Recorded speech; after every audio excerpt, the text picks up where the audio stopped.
Hello guys, അപ്പോൾ ഞാനിന്നൊരു ചലഞ്ചും കൊണ്ട് വന്നിരിക്കുകയാണ്. ചലഞ്ച് എന്താണെന്ന് വെച്ചാൽ, അല്ലെങ്കിൽ വീഡിയോയിൽ കാണുക. അപ്പോൾ ഇതാണ് നമ്മുടെ ചലഞ്ചിന് ആവശ്യമായ കല്ലുകൾ. അപ്പോൾ ഞാനൊരു കല്ല് എടുത്തിട്ടുണ്ട്. അമ്മ പറയണം ഞാനെടുത്ത കല്ല് വേലിയുടെ അപ്പുറം പോവോ, റബ്ബറിൻ്റെ അപ്പുറം പോവോ, തെങ്ങിൻ്റെ അപ്പുറം പോവോ എന്ന്.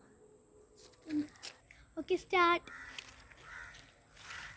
വേലിയുടെ അപ്പുറം റബ്ബറിൻ്റെ ഇപ്പുറം. ഓക്കെ,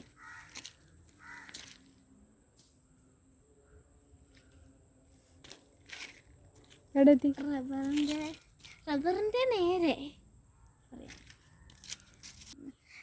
നിങ്ങൾ എന്താ ഗസ് ചെയ്തതെന്ന് കമൻറ്റ് ബോക്സിൽ ഇടുക. അടുത്തത് അമ്മയാണ്. അമ്മ എറിയുന്ന കല്ല് റബ്ബറിൻ്റെ അപ്പുറം പോകുന്ന ഉണ്ട്. വേറെ എനിക്കറിയത്തില്ല. അമ്മയാണ്. ഗായ്സ്, അമ്മ എറിഞ്ഞ കല്ല് തെങ്ങിൻ്റെ അപ്പുറം വരെ പോയി. അപ്പം എൻ്റെ ഗസ് തെറ്റിപ്പോയി. അടുത്ത ചലഞ്ചുമായി ഞാൻ നാളെ വരാം.